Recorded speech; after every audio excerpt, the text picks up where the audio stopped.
ഗുരുർബ്രഹ്മാ ഗുരുർവിഷ്ണു ഗുരുർദേവോ മഹേശ്വരഃ ഗുരു സാക്ഷാത് പരം ബ്രഹ്മ തസ്മൈ ശ്രീ ഗുരവേ നമഃ. ഓം സദാശിവസമാരംഭാം ശങ്കരാചാര്യമധ്യമാം അസ്മദാചാര്യപര്യന്താം വന്ദേ ഗുരുപരമ്പരാം.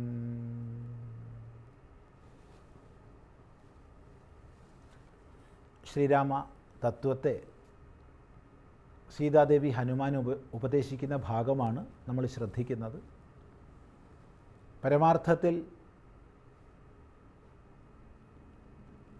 നിർവികാരിയാണ്, നിർഗുണമാണ്, ജന്മമരണാദിരഹിതമാണ് പരമാത്മതത്വം.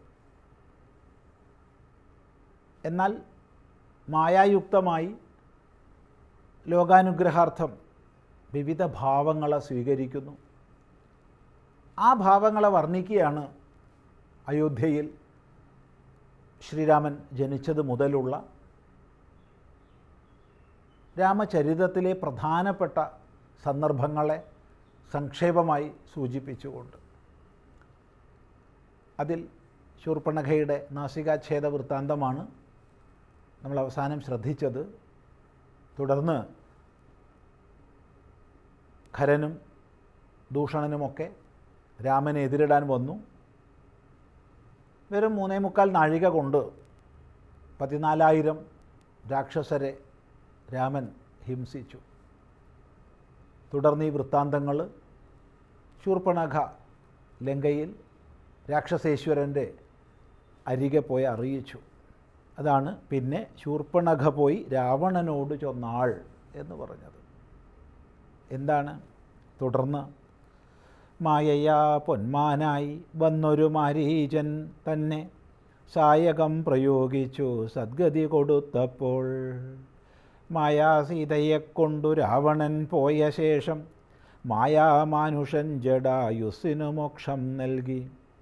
രാക്ഷസവേഷം പൂണ്ട കബന്ധൻ തന്നെ കൊന്നു മോക്ഷവും കൊടുത്തുപോയി ശബരി തന്നെ കണ്ടു. മോക്ഷദൻ അവളുടെ പൂജയും കൈക്കൊണ്ടധ മോക്ഷദാനവും ചെയ്തു പുക്കിതു പമ്പാതീരം. രാമായണത്തിലെ മുഖ്യ സന്ദർഭങ്ങളെ സംക്ഷേപിച്ച് പറയുകയാണ്. ശൂർപ്പണഖയിൽ നിന്ന് വിവരങ്ങൾ അറിഞ്ഞ രാവണൻ മായാമാനുഷ രൂപം ധരിച്ച്, മായാരൂപം ധരിച്ച് വന്നു. രാവണൻ്റെ നിർദ്ദേശമനുസരിച്ച് മാരീചൻ പൊന്മാനായി വന്നു. ഈ ചരിത്രങ്ങളെല്ലാം നമുക്കറിയാവുന്നതാണ്. ഇവിടെ വാൽമീകീയ രാമായണത്തിൽ നിന്ന് തീർത്തും ഭിന്നമായ ഒരാശയം അധ്യാത്മരാമായണം മുന്നോട്ട് വയ്ക്കുക. അധ്യാത്മരാമായണത്തിലെ ആശയമാണ് എഴുത്തച്ഛൻ കിളിപ്പാട്ടായി അനുവാദം ചെയ്തിട്ടുള്ളത്. ഇത് വാൽമീകി രാമായണത്തിലെ ആശയത്തിൽ നിന്ന് തീർത്തും ഭിന്നമാണെന്നറിയണം. അതായത് മായാസീതയെയാണ് രാവണൻ ഹരിച്ചു കൊണ്ടുപോകുന്നത്. മായാസീത എന്നൊരു സങ്കല്പം വാൽമീകീയത്തിലില്ല. അവിടെ സീതയെ തന്നെയാണ് രാവണൻ ഹരിച്ചത്. എന്നാൽ അധ്യാത്മരാമായണത്തിൽ മായാസീതയെയാണ്. എന്തായാലും മായയാണ്. ആ മായയ്ക്കുള്ളിൽ മറ്റൊരു മായ. അതാണ് സംഭവിച്ചത്. ഏതായാലും മായാസ്വരൂപിണിയാണ്. സീത മായാദേവിയാണ്. ആ മായികമായ നാടകത്തിൽ തന്നെ മറ്റൊരു മായ ഭാവം സ്വീകരിച്ചു. അതാണ് മായാസീത. താത്പര്യം പരമാർത്ഥത്തിൽ രാമപത്നിയായ സീതയെ രാവണൻ സ്പർശിച്ചിട്ടില്ല. കേവലം മായാസീതയെയാണ് രാവണൻ ഹരിച്ചു കൊണ്ടുപോയത്. ഇതാണ് അധ്യാത്മരാമായണത്തിൻ്റെ പക്ഷം. ഈ ഒരു പ്രകടമായ വ്യത്യാസം നമ്മൾ പഠിക്കുമ്പോൾ മനസ്സിലാക്കേണ്ടതുണ്ട്. അതുകൊണ്ടാണ് സൂചിപ്പിച്ചത്. മായാസീത എന്ന് നമ്മൾ എടുക്കുമ്പോൾ പ്രത്യേകിച്ച് ഇവിടെ ചർച്ച ചെയ്യേണ്ട ആവശ്യമില്ല. എങ്കിലും വാൽമീകീയ രാമായണാനുസാരം സീത തന്നെയാണ് എന്നുള്ളത് നമ്മൾ സ്വീകരിക്കുമ്പോൾ, ഇനി മായാസീത എന്നുള്ള ആശയം എടുത്താൽ പോലും വളരെയധികം ശ്രദ്ധിക്കേണ്ടുന്ന ഒരാശയം സൂചിപ്പിക്കട്ടെ. വനവാസത്തിന് പുറപ്പെടുന്ന സമയത്ത് വാൽമീകി രാമായണത്തിന് അനുസൃതമായി പറഞ്ഞാൽ സീത പ്രതിജ്ഞ ചെയ്തിരുന്നു, വനവാസകാലത്ത് എന്നെക്കൊണ്ട് ഒരു ഉപദ്രവവും ഉണ്ടാവില്ല, ഞാൻ ഒന്നും ആവശ്യപ്പെടില്ല, എനിക്ക് എന്തെങ്കിലും ഒന്ന് വേണമെന്ന് ഞാൻ ആവശ്യപ്പെടില്ല, എന്ത് കിട്ടുന്നോ അതിനെക്കൊണ്ട് ഞാൻ സന്തുഷ്ടയായിരിക്കും. ഇത് പ്രതിജ്ഞ ചെയ്തിട്ടുണ്ട്. അങ്ങനെയുള്ള സീത സ്വർണ്ണവർണ്ണത്തോടു കൂടിയുള്ള മാൻ മുമ്പിൽ കളിച്ചപ്പോൾ അറിയാതെ ആകൃഷ്ടയായി തീർന്നു. ആ മാനിനെ പിടിക്കാൻ പരിശ്രമിച്ചു. സാധിക്കാതെ വന്നപ്പോൾ സ്വന്തം ഭർത്താവായ രാമനോട് ആവശ്യപ്പെട്ടു. തുടർന്നുണ്ടായത് നമുക്കറിയാം. ശ്രീരാമൻ ദൂരെയായപ്പോൾ മരീചനെ കൊല്ലുന്നതിനിടയ്ക്കുള്ള ആ സന്ദർഭത്തിൽ രാവണൻ സീതയെ ഹരിച്ചു കൊണ്ടുപോയി. അതായത് രാക്ഷസീയമായ പിടിയിൽ അകപ്പെട്ടു സീത. അസ്വതന്ത്രയായി തീർന്നു സീത,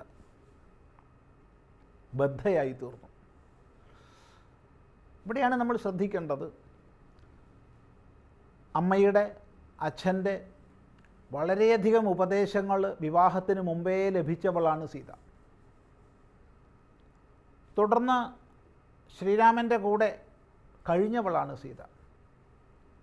ആ സീത പോലും ഒരു മാനിൻ്റെ മായിക പ്രയോഗം കൊണ്ട്, അഥവാ ഒരു രാക്ഷസൻ്റെ മായിക പ്രയോഗം കൊണ്ട്, രണ്ടും നമുക്ക് പറയാം, ആകൃഷ്ടയായി തീർന്നു, സ്വയം വിസ്മൃതിയിലാണ്ടു, അനർത്ഥ പരമ്പരകൾ പിന്നീട് അനുഭവിക്കേണ്ടി വന്നു. ഇന്ന് നമ്മുടെയൊക്കെ മുമ്പിൽ എത്രയെത്ര ആകർഷണങ്ങളാണ് വന്നു ചേരുന്നത്.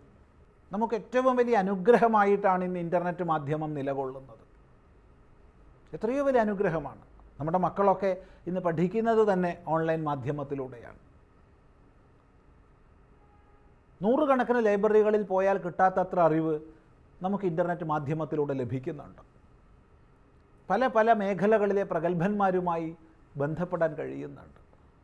പക്ഷേ ഈ സൗഭാഗ്യങ്ങളൊക്കെ നൽകുന്നുണ്ടെങ്കിലും നമ്മുടെ മക്കളെ, അഥവാ മുതിർന്നവരെ ആയാലും കൊള്ളാം, ആകർഷിച്ച് നശിപ്പിക്കാൻ തക്ക വിധ മായാരൂപികൾ നിരവധിയാണ് ഇതിലൂടെ കടന്നു വരുന്നത്.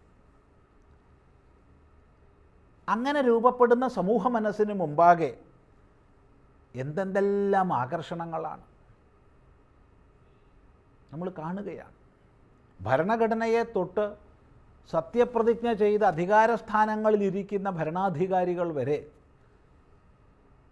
സ്വർണത്തിൻ്റെയൊക്കെ ആകർഷണം വരുമ്പോൾ എത്രമാത്രം അധപ്പതിച്ചു പോകുന്നു, എന്തെല്ലാം ചെയ്തു കൂട്ടുന്നു എന്ന് നമ്മൾ കാണുകയാണ്.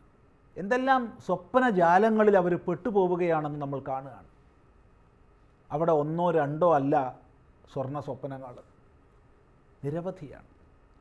ഇപ്പം കേവലം ഒരു മാനിൻ്റെ ഒരു മായാപ്രയോഗത്തിൽ ആകൃഷ്ടയായി സീത പോലും ബന്ധനം അനുഭവിക്കേണ്ടി വന്നെങ്കിൽ വർത്തമാനകാലത്തിൽ നിരവധി മാനുകൾ മായാരൂപത്തിൽ നമ്മുടെ മുമ്പിൽ, നമ്മുടെ മക്കളുടെ മുമ്പിൽ വിഹരിക്കുമ്പോൾ എത്രമാത്രം കരുതൽ നമുക്ക് വേണം, എത്രമാത്രം ജാഗ്രത നമുക്ക് വേണം.